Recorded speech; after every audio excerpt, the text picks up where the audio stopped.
जय हिंद दोस्तों। जैसे कि एसएससी जीडी में बहुत ही बम्पर पदों पर नई भर्ती आ चुकी है, तो साथियों उसके लिए आज से टीसीएस के द्वारा पूछे गए जीके, जीएस और हिंदी के पेपर को कवर करेंगे। और साथियों आपकी जानकारी के लिए थोड़ा सा बता दें, एसएससी जीडी में जीके, जीएस और करंट अफेयर से टोटल 20 क्वेश्चन पूछा जाता है और साथ में 20 क्वेश्चन हिंदी व्याकरण से पूछा जाता है और प्रत्येक क्वेश्चन 2 अंकों का होता है। यानी कि इस प्रकार आपसे जीके, जीएस और हिंदी व्याकरण से टोटल 80 नंबर का प्रश्न पूछा जाता है। यानी कि साथियों ये जो क्लास है टोटल आपका 80 नंबर का क्लास होने वाला है। तो साथियों आज से हम लोग एसएससी जीडी के लिए प्रीवियस ईयर क्वेश्चन से फुल मॉक टेस्ट सीरीज को स्टार्ट कर रहे हैं। और साथियों ये जो क्लास है आपको डेली दोपहर 3 बजे लाइव चैट के साथ दिया जाएगा। तो चलिए इसी के साथ आज के इस क्लास को स्टार्ट करते हैं। तो फटाफट से आप सभी लाइव में जुड़ जाइए। तो साथियों सबसे पहले हम लोग 20 क्वेश्चन जीके, जीएस से कवर करेंगे जो कि ऑलरेडी एसएससी जीडी के एग्जाम में पूछा जा चुका है। और साथियों एसएससी जीडी के लिए अगर आप लोग बुक लेना चाहते हैं तो आप लोग ये किरण पब्लिकेशन का 2023-24 का न्यू एडिशन का बुक ले सकते हैं। इसमें 2019 से लेकर 2023 तक टीसीएस के द्वारा पूछे गए अलग अलग बुक में अलग अलग सब्जेक्ट्स के क्वेश्चन दिए गए हैं। जैसे कि ये सामान्य ज्ञान का बुक हो गया, ये हिंदी का है और नीचे आप लोग देख सकते हैं मैथ का हो गया और ये रीजनिंग का बुक है। प्रत्येक बुक में टोटल 120 सेट दिया गया है जो कि एसएससी जीडी की तैयारी के लिए बहुत ही बेहतरीन और शानदार बुक है। और साथियों अगर आप लोग इन चारों बुक को एक साथ परचेज करते हैं तो इसमें आपको टोटल 40% का डिस्काउंट मिल जाता है। तो साथियों डिस्क्रिप्शन बॉक्स में दिए गए लिंक पर क्लिक करके आप लोग इन चारों बुक को एक साथ मंगा सकते हैं। तो देखिए पहला क्वेश्चन है, राष्ट्रीय लघु उद्योग दिवस निम्न में से किस दिन मनाया जाता है? सभी ऑप्शन को ध्यान से पढ़िए और अगर आपको इनमें से किसी भी प्रश्न का आंसर आता हो तो आंसर करने के लिए आप लोगों को नीचे लाइव चैट का ऑप्शन दिया गया है। इसलिए प्रत्येक स्टूडेंट को नीचे लाइव चैट में अपना अपना आंसर देना है जिससे आपका प्रॉपर तरीके से रिवीजन भी हो सके। तो साथियों राष्ट्रीय लघु उद्योग दिवस जो है ये प्रत्येक वर्ष 30 अगस्त को मनाया जाता है। तो यहाँ पर सी ऑप्शन जो ही बच्चे दिए हैं उनका बिल्कुल सही जवाब है। और एक पूछा जाता है 31 अक्टूबर, कई बार पूछा जा चुका है तो याद रखिएगा 31 अक्टूबर को क्या मनाया जाता है? तो राष्ट्रीय एकता दिवस। किसके जन्म दिवस पर? तो याद रखिएगा सरदार वल्लभ भाई पटेल। सरदार वल्लभ भाई पटेल की जयंती पर प्रत्येक वर्ष 31 अक्टूबर को राष्ट्रीय एकता दिवस मनाया जाता है। चलिए दूसरा क्वेश्चन है, सुमंग लीला किस राज्य में आयोजित होने वाला एक त्योहार है? बिल्कुल आपको सोच समझकर आंसर करना है और सेशन के लास्ट में आपको कमेंट करके अपना अपना स्कोर जरूर बताना है कि आपने कितने प्रश्नों के सही सही आंसर किए हैं। तो साथियों सुमंग लीला जो है याद रखिएगा मणिपुर में आयोजित होने वाला एक त्योहार है। तो यहाँ पर पहला ऑप्शन आपका सही जवाब है मणिपुर। चलिए तीसरा क्वेश्चन है, पानीपत का तीसरा युद्ध किस वर्ष में हुआ था? तो साथियों पानीपत का जो तीसरा युद्ध है याद रखिएगा 1761 में हुआ था। ये एसएससी का फेवरेट क्वेश्चन है, इसको याद कर लीजिए। पानीपत का जो तीनों युद्ध है तीनों को सही से याद कर लीजिए। पानीपत का पहला युद्ध हुआ था 1526 में बाबर और इब्राहिम लोदी के बीच में। पानीपत का दूसरा युद्ध हुआ था 1556 में अकबर और हेमू के बीच में। और पानीपत का तीसरा युद्ध 1761 में अहमद शाह अब्दाली और मराठों के बीच में हुआ था। तो तीनों को अच्छे से याद कर लीजिए, बार बार ये पूछा जाता है। आगे देखिए, दिल्ली का पहला मुस्लिम शासक कौन था? तो साथियों दिल्ली का पहला मुस्लिम शासक की बात करें कौन था? तो यहाँ पर इसका सही जवाब है कुतुबुद्दीन ऐबक। और दिल्ली सल्तनत का पहला वंश पूछे कौन सा वंश था? तो गुलाम वंश, जिसकी स्थापना किया था कुतुबुद्दीन ऐबक ने। कब किया था? तो साथियों गुलाम वंश की स्थापना 1206 में किया गया था। और यहाँ से प्रश्न बनता है कुतुबुद्दीन ऐबक की मृत्यु कब हुई थी? तो याद रखिएगा 1210 में। कैसे हुई थी? तो पोलो खेलते समय घोड़े से गिरकर इनकी मृत्यु हुई थी। कुतुबुद्दीन ऐबक को लाख बख्श की उपाधि भी दिया गया है और इन्होंने ही कुतुब मीनार का नींव रखा था। तो इन सारे फैक्टों को आपको ध्यान रखना है। निम्नलिखित संतों को उनके काल अनुक्रम में नियोजित कीजिए। तो यहाँ पर आपको कूट के माध्यम से आंसर करना है। तो सबसे पहले कौन हो जाएगा? तो सबसे पहले हो जाएगा कबीरदास, उसके बाद हो जाएगा नामदेव, नानक और फिर लास्ट में मीराबाई, यानी कि 2 1 4 3। चलिए देख लेते हैं किस ऑप्शन में है 2 1 4 3। तो देख सकते हैं सी ऑप्शन में दिया गया है 2 1 4 3। आगे देखिए, निम्नलिखित में से कौन वारकरी संप्रदाय का संत था?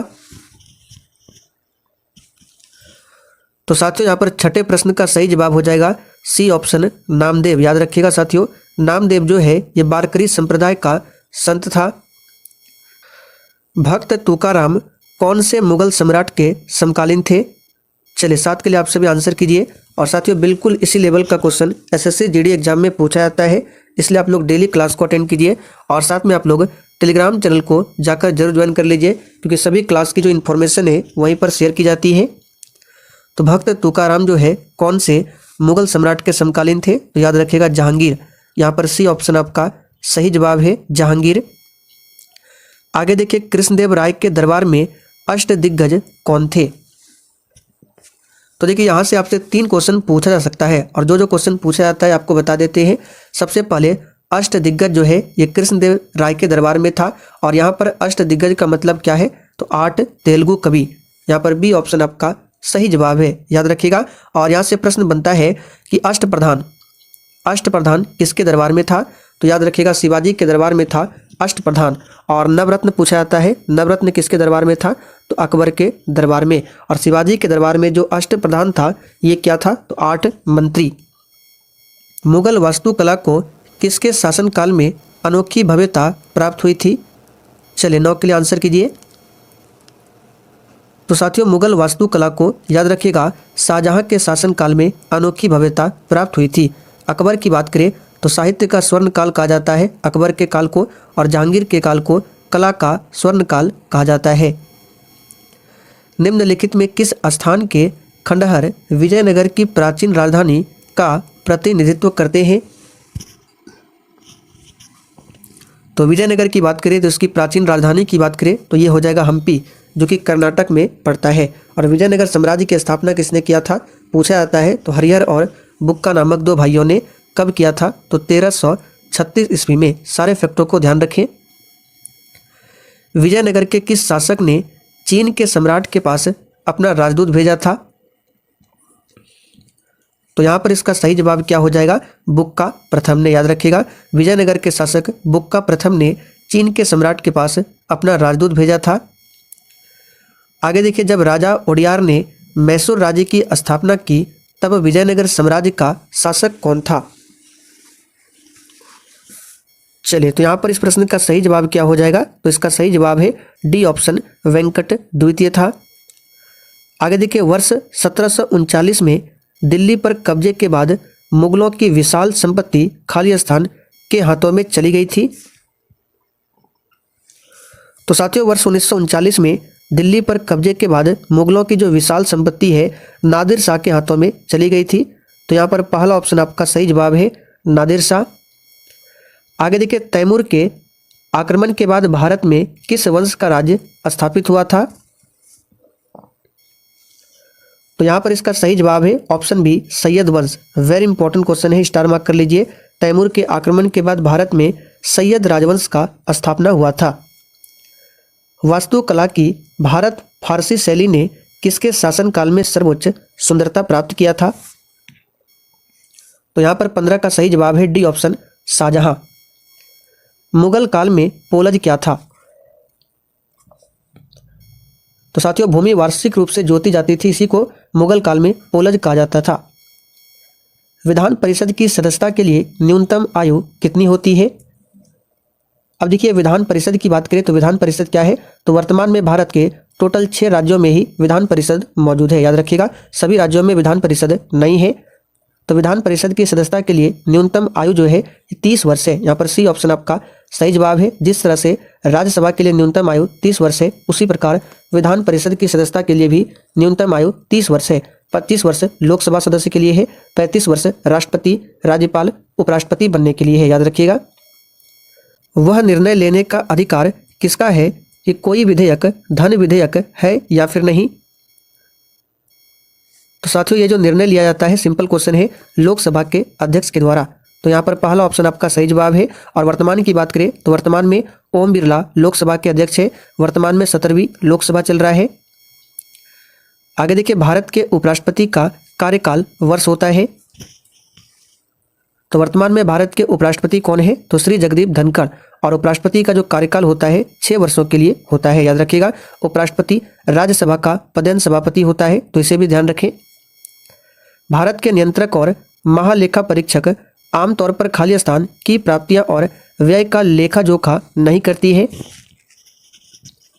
तो केंद्र सरकार ये तो होगा, राज्य सरकार भी होगा, सरकारी कंपनियां इन सभी का करेगा, लेकिन स्थानीय निकाय जो है इसका नहीं करती है। तो यहाँ पर बी ऑप्शन आपका सही जवाब है। और वर्तमान में नियंत्रक और महालेखा परीक्षक यानी कैग कौन है?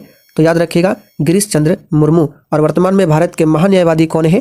तो आर वेंकट रमनी। दोनों को ध्यान रखें। निम्नलिखित में से शुद्ध वर्तनी वाले शब्द का चयन कीजिए। अब यहाँ से हिंदी व्याकरण के प्रश्न स्टार्ट होते हैं, जो हम लोग टोटल 20 क्वेश्चन को कवर करेंगे और ये टोटल 40 नंबर का है। तो इनमें से शुद्ध वर्तनी वाला शब्द कौन सा हो जाएगा? तो ये हो जाएगा अंत्येष्टि। बी ऑप्शन आपका सही जवाब है। और आप लोग कमेंट करके बताइए जीके जीएस के 20 में आप लोगों ने कितने प्रश्नों के सही सही आंसर किए हैं। और अभी हिंदी के प्रश्नों को कवर कीजिए। चलिए आगे देखते हैं, कौन सा शब्द स्त्रीलिंग है? और इसमें भी आपका जितना क्वेश्चन सही होगा आप लोग कॉपी में लिखते चलिए। तो इनमें से कौन सा शब्द स्त्रीलिंग हो जाएगा? तो परिषद शब्द जो है ये स्त्रीलिंग है। यहाँ पर सी ऑप्शन आपका सही जवाब है, परिषद। निम्नलिखित शब्दों के पुल्लिंग शब्द चुनिए। हिंदी व्याकरण से बिल्कुल ऐसा ही क्वेश्चन पूछा जाता है और ज़्यादा क्वेश्चन शुद्ध करने वाले वाक्य या फिर शब्द से पूछा जाता है। तो शब्द इसमें से पुल्लिंग कौन सा हो जाएगा? तो यहाँ पर इसका सही जवाब है, पेड़ों के नाम प्रायः क्या होते हैं? पुल्लिंग होते हैं। लेकिन इसमें भी कुछ अपवाद है। तो जैसे कि देखिए पीपल हो गया, बरगद, आम, कटहल, ये सभी क्या है? तो पुल्लिंग है। स्त्रीत्व शब्द में कौन सी संज्ञा है? तो साथियों स्त्रीत्व जो है ये बना है स्त्री से। और स्त्रीत्व में जो संज्ञा है भाववाचक संज्ञा है। यहाँ पर डी ऑप्शन आपका सही जवाब है। नारी शब्द का बहुवचन रूप क्या होगा? अब देखिए नारी शब्द से दो तरह के क्वेश्चन बन सकते हैं। एक तो नारी शब्द का बहुवचन क्या होगा? तो ये हो जाएगा आपका नारियां, जो कि डी ऑप्शन में है। और नारी शब्द का अगर भाववाचक संज्ञा पूछे क्या बनेगा? तो ये बनेगा नारीत्व। याद रखिएगा क्या बनेगा? नारीत्व। जिस तरह से स्त्री का स्त्रीत्व बना उसी प्रकार नारी का नारीत्व। निम्नलिखित में से शुद्ध वर्तनी वाले शब्द का चयन कीजिए। और साथियों अगर आप लोगों ने अभी तक सेशन को लाइक नहीं किया है तो फटाफट से आप सभी सेशन को लाइक करें। तो ये हो जाएगा अंत्येष्टि सबसे शुद्ध है। पैतृक इस तरह से नहीं लिखा जाता है। देखिए पैतृक जो है इस तरह से लिखा जाता है। उत्थान की बात करें तो उत्थान इस तरह से होता है। तो ये सभी गलत है, लेकिन बी ऑप्शन जो है ये शुद्ध है। कंजर किसका पर्यायवाची शब्द है? तो साथियों कंजर जो है ये हाथी का पर्यायवाची शब्द होता है। यहाँ पर डी ऑप्शन आपका सही जवाब है, हाथी। निम्नलिखित में से कौन सा वाक्य व्याकरण की दृष्टि से अशुद्ध है? और साथियों अगर आप लोग एसएससी जीडी के लिए daily topic wise GK GS की क्लास करना चाहते हैं तो आप लोग डेली शाम 7:30 बजे की क्लास को देख सकते हैं। ये क्लास आपको मेरे दूसरे चैनल पर मिल जाएगा। उस चैनल का नाम है दिवाकर स्टडी IQ, या फिर उस चैनल का लिंक आपको इसी वीडियो के नीचे डिस्क्रिप्शन बॉक्स में मिल जाएगा। वहाँ पर जाकर आप लोग डेली टॉपिक वाइज क्लास कर सकते हैं। तो व्याकरण की दृष्टि से अशुद्ध इसमें से कौन है? तो ये हो जाएगा वह दंड देने के योग्य है। यहाँ पर के नहीं होगा, अगर के को हटा दे तो ये वाक्य क्या हो जाएगा? शुद्ध हो जाएगा। हथेली पर सरसों उगाना का अर्थ क्या है? तो सिंपल सा क्वेश्चन है, हथेली पर सरसों उगाना का अर्थ क्या है? आश्चर्यजनित काम करना, यानी आश्चर्यजनक काम करना। निम्नलिखित शब्दों के स्त्रीलिंग सूचक शब्द चुनिए। तो सिंपल सा क्वेश्चन है, इनमें स्त्रीलिंग कौन सा हो जाएगा? तो 10 का यहाँ पर सही जवाब होगा इनमें से कोई नहीं, क्योंकि मुनि, रवि, बलि ये सभी क्या है? पुल्लिंग है। तो इनमें से कोई भी स्त्रीलिंग नहीं है। निम्न में से बहुवचन क्या है? तो बहुवचन हो जाएगा भक्तजन। ये क्या है? ये प्रायः बहुवचन में ही होता है। निम्नलिखित वाक्यों में से कौन सा वाक्य अशुद्ध है? चलिए वाक्य अशुद्धि के लिए आपके एग्जाम में क्वेश्चन पूछे जाते हैं। तो 12 का यहाँ पर सही जवाब क्या हो जाएगा? तो बी ऑप्शन जो है आपका भवदीय, ये अशुद्ध है। इसका शुद्ध क्या बनेगा? तो आपका भावदीय होता है। इस तरह से भावदीय, ना कि भवदीय। तो ये ही गलत है। बाकी सभी यहाँ पे क्या है? शुद्ध है। आप का बहुवचन क्या होगा? तो आप का बहुवचन बन जाएगा आप लोग। शुद्ध वाक्य कौन सा है? तो इसमें से शुद्ध वाक्य जो हो जाएगा, राम और सीता वन को गए, ये क्या है, सबसे शुद्ध वाक्य है। निम्नलिखित में से शुद्ध वाक्य चिन्हित कीजिए। सभी ऑप्शन को ध्यान से पढ़िए। और साथियों, अगर आपको किसी भी प्रश्न में थोड़ा भी डाउट होता है तो आप लोग तुरंत कमेंट करके पूछ सकते हैं। तो इसमें से शुद्ध वाक्य आपका कौन सा हो जाएगा, तो उसके प्राण निकल गए, ये क्या है, शुद्ध वाक्य है। निम्नलिखित शब्दों के पुल्लिंग शब्द को चुनिए। तो फसलों के नाम प्रायः क्या होते हैं, पुल्लिंग होते हैं, लेकिन कुछ अपवाद भी है। तो सबसे पहले देखिए पुल्लिंग हो जाएगा आपका चावल, जौ, गेहूं, मटर, चना, ये सभी क्या है, पुल्लिंग है। अब जैसे मकई हो गया, मूंग हो गया, ये सभी क्या है, स्त्रीलिंग है। आंखें चार होना मुहावरे का अर्थ क्या है, तो सिंपल सा क्वेश्चन है, डी ऑप्शन सही है, प्रेम होना। निम्नलिखित शब्दों के पुल्लिंग शब्द को चुनिए। तो यहाँ पर पुल्लिंग हो जाएगा आपका प्रांत, ये क्या है, पुल्लिंग। बाकी पृथ्वी, झील, घाटी, ये स्त्रीलिंग है। निम्नलिखित वाक्यों में शुद्ध वाक्य कौन सा है, तो यहाँ पर शुद्ध वाक्य कौन सा हो जाएगा, ताजी गन्ने का रस यहाँ बिकती है, गलत है। ताजा गन्ने का रस, ये भी गलत है। यहाँ ताजा गन्ने का रस बिकता है, ये भी गलत है। ये सही है, यहाँ गन्ने का ताजा रस बिकता है, तो पहला ऑप्शन ही सही है। चलिए आखिरी क्वेश्चन आप लोगों के लिए है, इसका आंसर आपको नीचे कमेंट करके बताना है। निम्नलिखित शब्दों के स्त्रीलिंग सूचक शब्द चुनिए, यानी कि इनमें से कौन सा एक शब्द है जो स्त्रीलिंग है। इसका आंसर आप सभी को नीचे कमेंट करके बताना है। तो साथियों, आज के लिए इतना ही। आज हमने टोटल 40 क्वेश्चन को कवर किया है, जो कि टोटल 80 नंबर का होता है। तो सेशन पसंद आया हो तो जानने से पहले आप सभी सेशन को लाइक करते हुए और सेशन को शेयर करते हुए जरूर जाएं।